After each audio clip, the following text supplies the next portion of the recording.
அதே மாதிரி கர்நாடகம் இது முக்கியமான விஷயம். கர்நாடகம் ஒரு தேவாலயத்தை போய் தாக்குறாங்க, கிறிஸ்துவ ஆலயத்தை போய் என்ன செய்யறாங்க, தாக்குறாங்க. அது யார் தாக்குனான்னு போகும்போது இந்த இந்துத்துவக்காரங்க வீட்டுக்கு போகுது.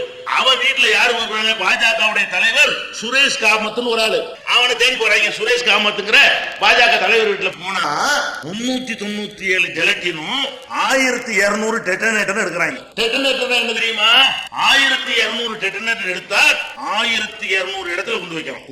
ஒரு குண்டுக்கு ஒரு டெட்டனேட்டர் போதும். அப்ப ஒருத்தன் வீட்டுல போய் எடுக்கிறாங்க, 1200 டெட்டனேட்டர்களை கைப்பற்றுறாங்க. அப்ப 1200 வெடிகுண்டு செய்வதற்குரிய சாதனத்தை எடுத்த பிறகும் கூட இவங்க நம்ம மேல பழி. அப்ப பெங்களூர்ல உள்ள அந்த வழக்கம் எவனையும் சேர்க்கல. பெங்களூர்ல குண்டு வெடிச்சா இல்லையா, இவங்க தான் அதை பண்ணிருப்பாங்க. பெங்களூர்ல கர்நாடகாவுடன் பிடிக்கிற பெங்களூர்ல குண்டு வெடிச்சுன்னு சொன்னா இவங்க மேல உன்னுடைய கவனம் திரும்பல, உன்னுடைய விசாரணை அந்த பக்கம் போகல. அதை பாக்குறோம். இப்படி வரிசையா நம்ம பார்த்தோம்னு சொன்னா ஏராளமான ஒரு நாடகங்கள் நடக்கிற காட்சி நீங்க பாக்குறீங்க. அதனுடைய அதை விட முக்கியமானது என்ன, கோத்ரா நார்மச்சா இல்லையா? கோத்ராவுல வந்து சபர்மதி எக்ஸ்பிரஸ்ங்கிற ரயில் என்ன செஞ்சாங்க, கொளுத்துனாங்க. யாரு கொளுத்துனா?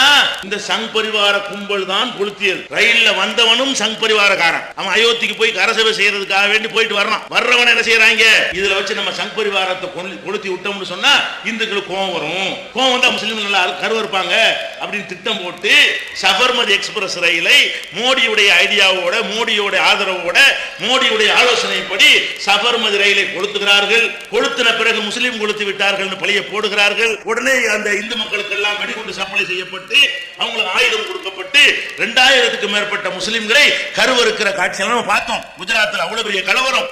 இந்தியாவிலே ஒரு கலவரத்தில் அதிகமான நபர்கள் இறந்தது என்று சொன்னால் இந்த குஜராத் கலவரத்தை சொல்ல வேண்டும். அந்த கலவரத்துக்கு காரணமே எது? இவங்க ஆட்களை கொலை செஞ்சதுதான். முதல்ல நம்ம மேல பழி போட்டாங்களே இல்லையா? அதுக்கப்புறம் லாலு பிரசாத் ஒரு கமிஷனை வைக்க, தெஹல்கா பத்திரிகை அவன் நுழைஞ்சு உள்ள போய் புலனாய்வு செய்ய எப்படி பண்ணிட்டான்? அவன் சின்னதா மைக்ரோவா ஒரு காலர் மைக் எடுத்து பட்டன் மாதிரி வைத்துக் கொண்டு ஒவ்வொரு இந்து முன்னணிக்காரன்ட்டையா, ஒவ்வொரு பிஜேபி காரன்ட்டையா போய் என்ன செய்யறான், ஒவ்வொரு சங்பரிவார பேட்டி எடுக்கிறான். அது வீடியோ கேமரா மைக்குது. அப்படி எல்லாம் ரெக்கார்ட் அவங்களுக்கு தெரியாது. மைக்க மாட்டிருப்பான், ரெக்கார்டர் அங்க இருக்கும். இவன் மாட்டி சும்மா போய் பேசுறது, நம்ம நாங்க தான் கொண்டு வச்சோம், அங்க தயாரிச்சோம், மெட்டீரியல் அவரம் தான், மோடி இந்த மாதிரி உதவி செஞ்சாரு எல்லாம் சொல்றாங்க. யார் செய்யறா? குண்டு வச்சது எப்படி, குண்டு தயாரிச்சது எப்படி, 2000 முஸ்லிம்களை எப்படி அழிச்சோம் என்பதை சொல்லும் பொழுது குண்டுடைய மெட்டீரியலை பத்தி எல்லாம் என்ன செய்யறாங்க, வண்டியா சொல்லி வீடியோ கேசட்டுகளாக அது தெஹல்காவில் இருந்து வீடியோவும் வெளியிடப்பட்டிருக்கிறது, தெஹல்காவில் இருந்து புத்தகமும் வெளியிடப்பட்டிருக்கிறது, ஆங்கிலத்தில் வெளியிடப்பட்டிருக்கிறது, தமிழிலும் அது வந்து வெளியிடப்பட்டிருக்கிறது. அப்ப இவர்களுடைய வேலை என்னன்னு வழங்குது, முஸ்லிம் மேல பழி போடுவதற்காக வேண்டி எதை வேண்டுமானாலும் செய்வார்கள்.